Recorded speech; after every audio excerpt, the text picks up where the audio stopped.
Il nous arrive parfois d'avoir le sentiment d'être vidé de son énergie. On a juste envie de rester à notre place, de ne pas bouger, de faire aucun effort, de ne pas bouger notre corps. Voilà. Et en même temps, notre esprit est en surchauffe, il est en train de bouillonner de multiples idées. La paresse, c'est la difficulté de faire quelque chose qui nous demande un effort. La paresse, c'est comme un péché. On a le plaisir de le faire sur le moment, mais après on le regrette et on se sent dévalorisé, voire déprimé, car on a l'impression d'avoir perdu sa journée, d'avoir tué son temps. Ça nous amène à de la culpabilité. Mais il faut se dire qu'il n'est jamais trop tard pour commencer, pour changer. Et cette culpabilité, c'est le moteur pour se débarrasser de la paresse. C'est la première étape pour vaincre cette paresse et changer. Tu peux avoir envie de changer et te dire j'ai envie de lire, mais le livre, il est rangé dans la bibliothèque. Et si je suis assis sur le canapé face à la télé, l'effort d'aller à la bibliothèque pour chercher le livre nous paraît tellement immense. L'effort de se lever, d'aller chercher le livre nous paraît insurmontable. Alors nous restons inactifs et préférons remettre la lecture au lendemain ou à un autre jour. C'est valable, ce manque d'effort ou cette peur de faire cet effort qui nous paraît insurmontable est valable pour toutes les choses qu'on a envie de faire, pour la pratique du sport, pour sortir, faire des courses, pour voir des amis, pour aller chercher un travail, pour étudier. C'est valable pour toute chose que l'on a envie de faire mais qu'on n'arrive pas à faire. Pour vaincre cette paresse, il faut aider notre esprit à minimiser cet effort qui nous paraît tellement énorme et se faciliter les choses pour que l'effort devienne facile. Par exemple, si je veux lire, je prends le livre, je le pose.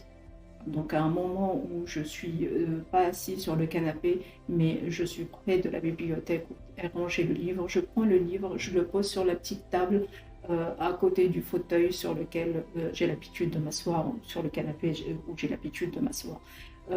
Pour ne plus regarder la télé de la longueur de journée, je range la télécommande à un endroit qui peut être très difficile d'accès ou à un endroit très loin qui me demande un effort énorme pour aller chercher.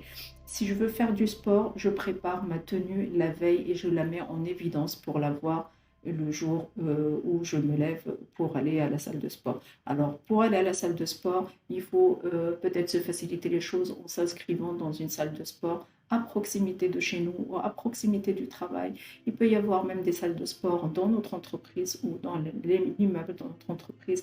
Et cela ne nous demande pas grand-chose comme effort parce qu'on n'a pas à prendre sa voiture ou à prendre les transports pour se rendre dans la salle de sport. Si je suis étudiant et que j'ai besoin d'étudier, mais que j'ai la flemme d'étudier, je préfère jouer aux jeux vidéo ou alors jouer à n'importe quoi sauf étudier, eh bien je fais en fonction, euh, je fais je fais en sorte que mon bureau soit bien rangé.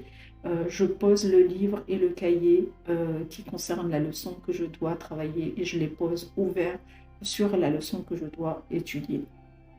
Je planifie ma journée à l'avance. Je règle mon réveil à une heure matinale de la journée. Je me couche tôt pour pouvoir me lever tôt.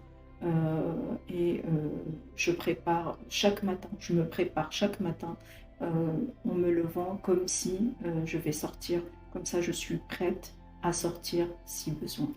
Voici donc les petits conseils pour vaincre la paresse, se faciliter la vie, mettre les choses en évidence et minimiser l'effort qui nous paraît énorme et que notre esprit grandit tellement pour justement